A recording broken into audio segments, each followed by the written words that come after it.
Untuk tema pembahasan kali ini, kita simak pandangan pertama dari Da'i Salafi, yaitu Ustadz Zulkarnain bin Muhammad Sunusi. Diterangkan dalam hadits Ummu Salamah, riwayat Muslim, bahwa Nabi SAW kalau selesai sholat, beliau hanya duduk sekadar membaca istighfar 3 kali. Allahumma antas salam wa minkas salam, tabarakta ya dzal jalali wal ikram. Lalu beliau berbalik ke makmum. Iya, maka itu kadarnya. Tidak boleh dia lama-lama menghadap ke depan. Karena itu kalau imamnya dia selalu menghadap ke depan menghabiskan zikirnya, itu dari bentuk milisi sunnah. Karena itu dari sunnah-sunnah di sehari semalam itu, ini juga termasuk sunnah ya, terkait dengan imam. Dan terkait dengan makmum juga. Sebab kalau terhadap imam seperti itu, terhadap makmum juga, dia bukan berbalik ke belakang, tapi makmum merubah gerakannya atau merubah duduknya.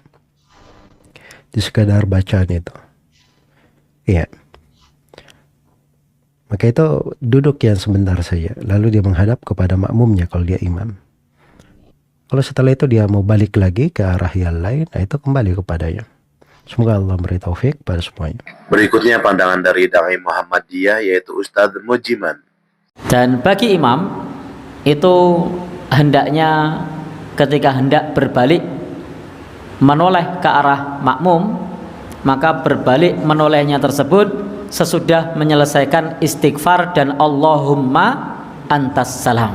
Jadi setelah salam tidak langsung berbalik ke arah makmum.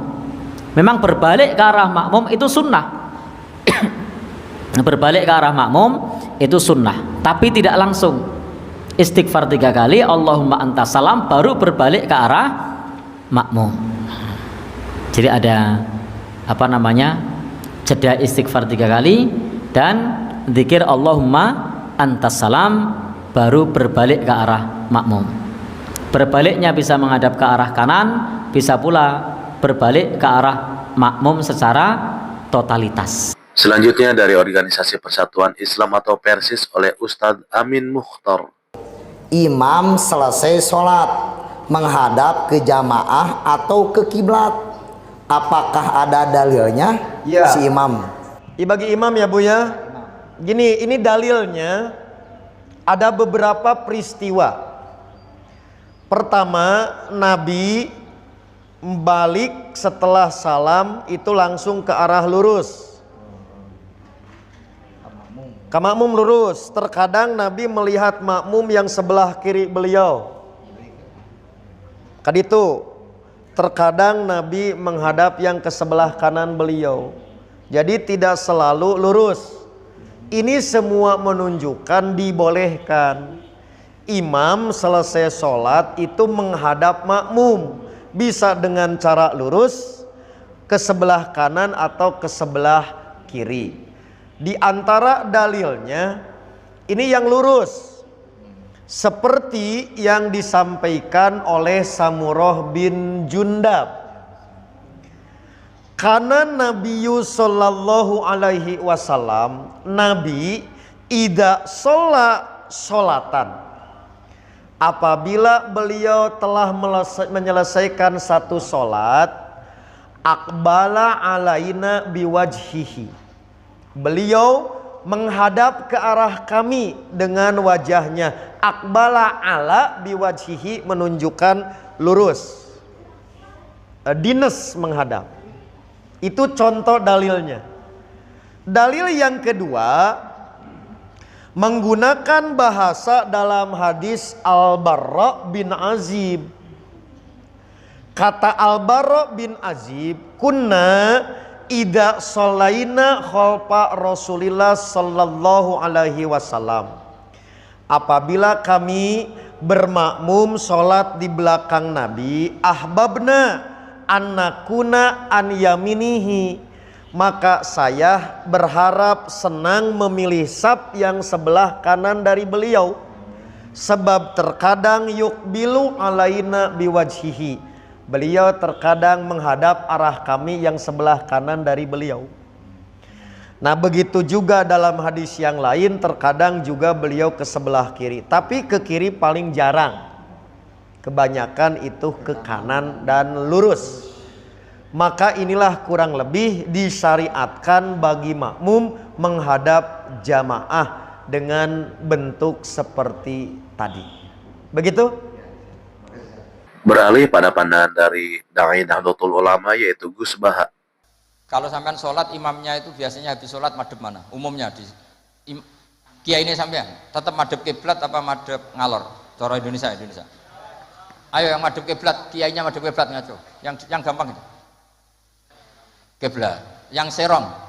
Buka serong koyo wong nakal ya. Madhep utara, madhep ngalor. Apa? Berapa? Imamnya sampean madhep ngalor. Terus nak sing madhep ngetan.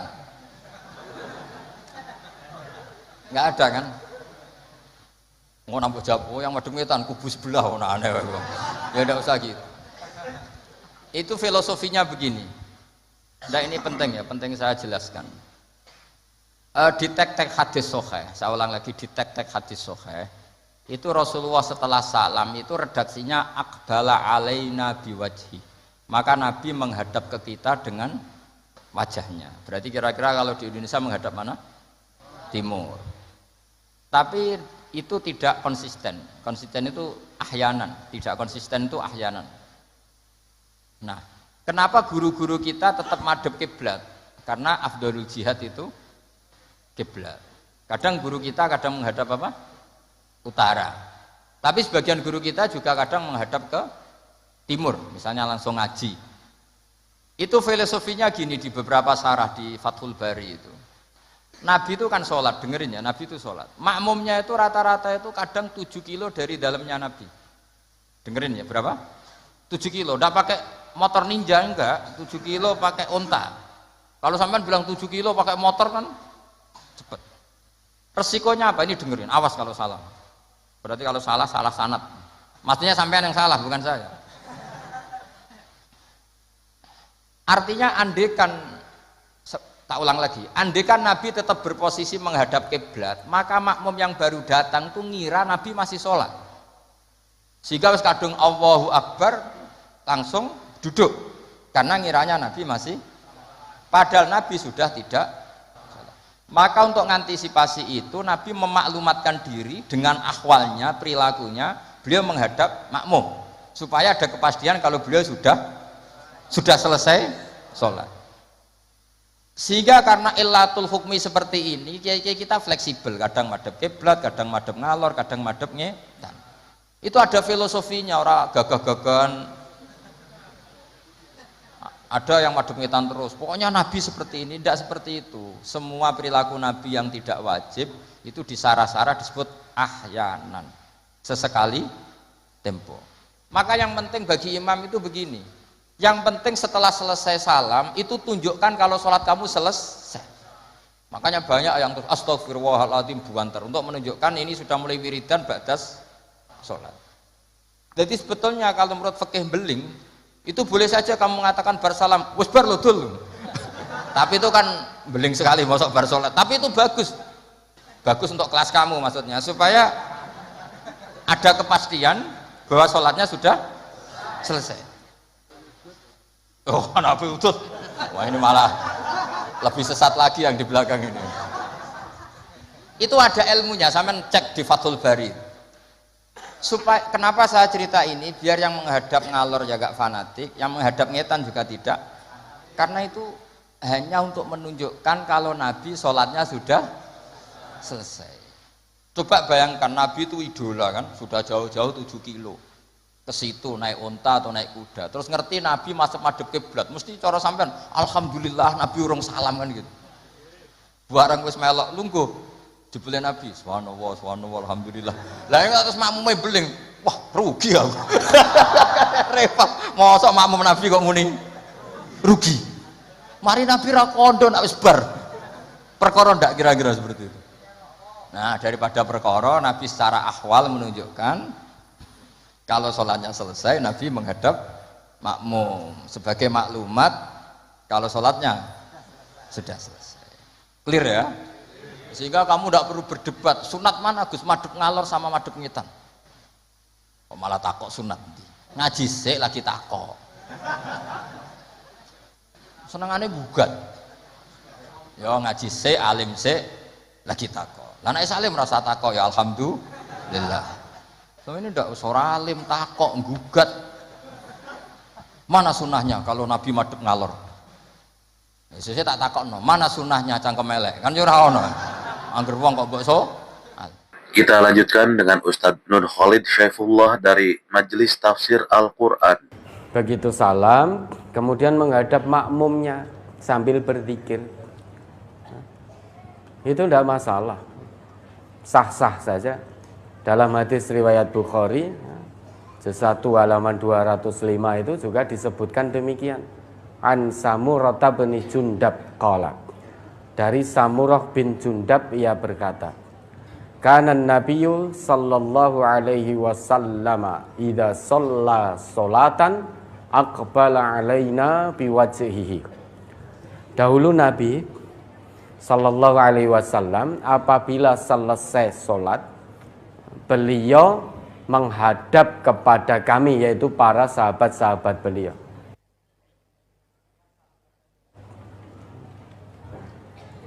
Sah-sah saja kalau dia jadi imam, begitu salam terus menghadap makmum sambil berzikir.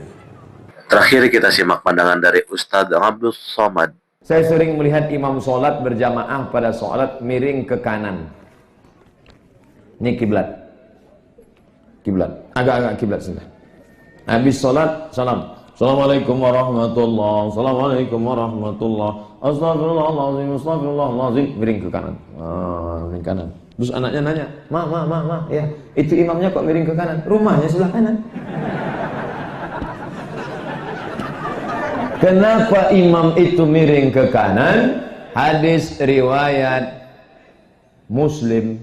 Kenapa miring ke kanan? Karena sahabat ingin dapat barokah sebelah kanan. Ya Rasulullah, kasihlah kami barokah sebelah kanan. Maka Nabi pun miring ke kanan. Nih, ambil nih barokah sebelah kanan.